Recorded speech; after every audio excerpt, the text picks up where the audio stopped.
একদিন যেতে হবে, দুনিয়ার জমিন থাকার জায়গা না। আমার রব্বুল আলামিন কোরআনুল কারীমের মধ্যে দুনিয়ার জমিন থেকে যে প্রত্যেকটা বান্দা বান্দীকে দুনিয়ার জমিন থেকে চিরবিদায় হয়ে চলে যেতে হবে, সেই কথা আল্লাহ রব্বুল আলামিন বলে দিয়েছেন। আল্লাহ রব্বুল আলামিন বলেন, আইনামা তাকুনু ইউদরিকুমুল মাউত ওয়ালাউ কুনতুম ফি বুরুজিন মুশাইয়াদা।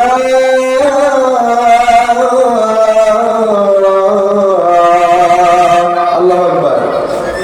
আল্লাহ রাব্বুল আলামিন বলেন, আইনামা তাকুনু, তুমি যেখানেই থাকো না কেন বান্দা বান্দি, ইউদরিকুমুল মাউত, মরণ তোমাকে লইবে ঘিরে, ওয়ালাউ কুনতুম ফি বুরুজিন মুশাইয়াদা।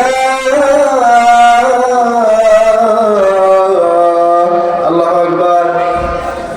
আল্লাহ রাব্বুল আলামিন বলেন, তুমি যেখানেই থাকো না কেন মরণ তোমাকে লইবে ঘিরে, ওয়ালাউ কুনতুম ফি বুরুজিন মুশাইয়াদা, মরণের হাত থেকে তোমাকে কেউ বাঁচাইতে পারবে না। মরণের হাত থেকে আমাদেরকে কোন পৃথিবীর কোন মানুষ বাঁচাইতে পারবে না। মালাকুল মাউত আমাদেরকে ধরে ফেলবেন, কেউ বাঁচাইতে পারবে না। যদি তুমি সুরক্ষা বাগানের মধ্যেও থাকো, যদি তুমি দুর্গের মধ্যে থাকো, কাঁচের গেটের ভিতরেও তোমাকে বেষ্টন করে রাখা হয়, কাঁচের ওয়ালের ভিতরেও যদি তোমাকে রাখা হয়, মালাকুল মাউত আজরাইল তোমাকে গ্রেফতার করে ফেলবে। মালাকুল মাউত আমাদেরকে গ্রেফতার করে ফেলবে। যেভাবে থাকুক না কেন মালাকুল মাউত আমাদেরকে ধরবে। পৃথিবী আমার আসল ঠিকানা নয়, পৃথিবী আমার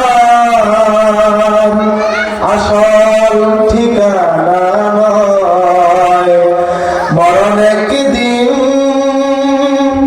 মুছে দেবে আমার রঙিন পরিচয়। পৃথিবী আমার আসল ঠিকানা নয়, পৃথিবী আমাদের আসল ঠিকানা নয়।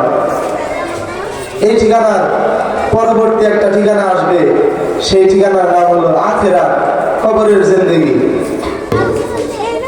আদ-দুনিয়া মাজরাতুল আখিরাত, এই দুনিয়া হলো আখিরাতের ক্ষেত স্বরূপ। এই দুনিয়ার জমিন থেকে আপনি বান্দা বান্দি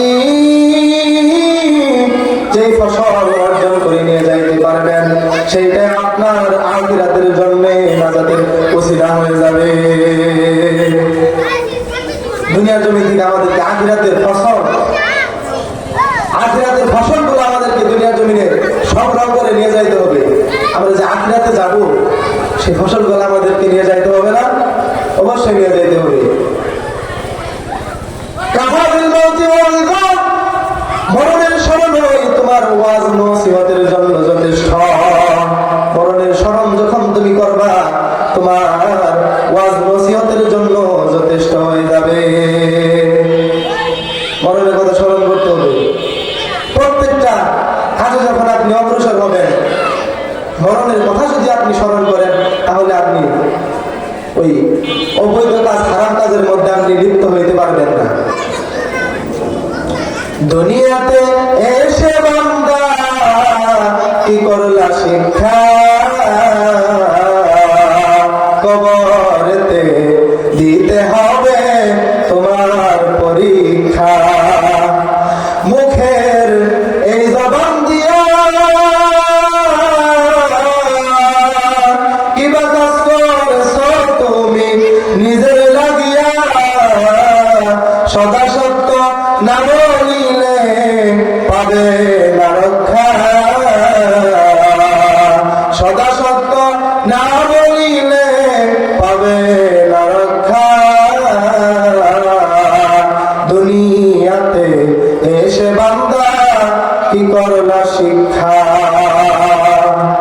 দুনিয়াতে আমরা কি শিক্ষা করলাম, কবরেতে আমাদের কঠিন পরীক্ষা দিতে হবে।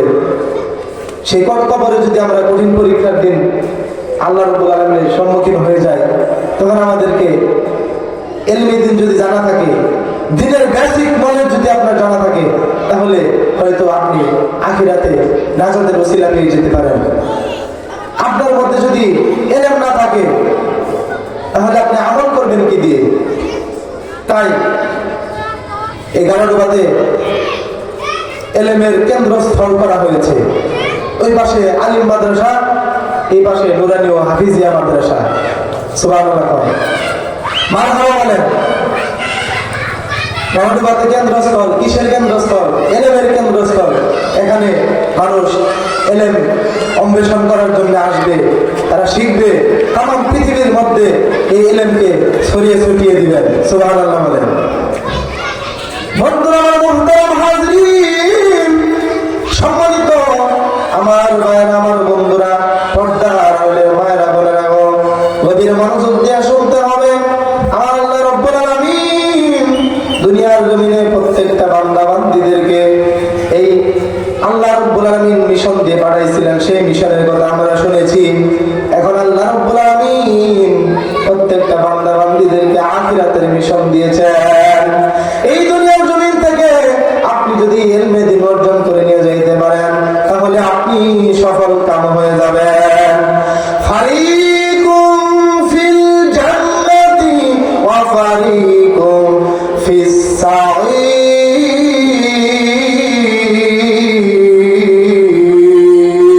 আল্লাহু আকবার। ফারিকুম ফিল জান্নাতি ওয়া ফারিকুম ফিস সাঈর। আল্লাহ রাব্বুল আলামিন কিয়ামতের ময়দানে ওই মুসিবতের দিনে বান্দা বান্দীদেরকে দুই ভাগ করবেন। এক ভাগ হবে জান্নাতি, আরেক ভাগ হবে জাহান্নামী। আমরা কোন কাতারে থাকতে চাই? অবশ্যই জান্নাতের হায়ার ক্লাসের মধ্যে থাকতে চাই। সিদ্ধান্ত এখন আপনার। আপনার সন্তানকে কি ইলমে দ্বীন শিক্ষা করাবেন নাকি কোন দিকে দিবেন? আপনার সন্তান যদি ইলমে দ্বীন শিক্ষা করে, তাহলে আপনার সন্তান আপনার জানাজার মাঠে যখন আপনার সামনে দাঁড়াবে, দুনিয়ার একটি যুক্তি শোনেন, আপনি যদি আপনার সন্তানকে আলেম বানায় যাইতে পারেন, তাহলে আপনি মরার পরেও শান্তি দুনিয়ার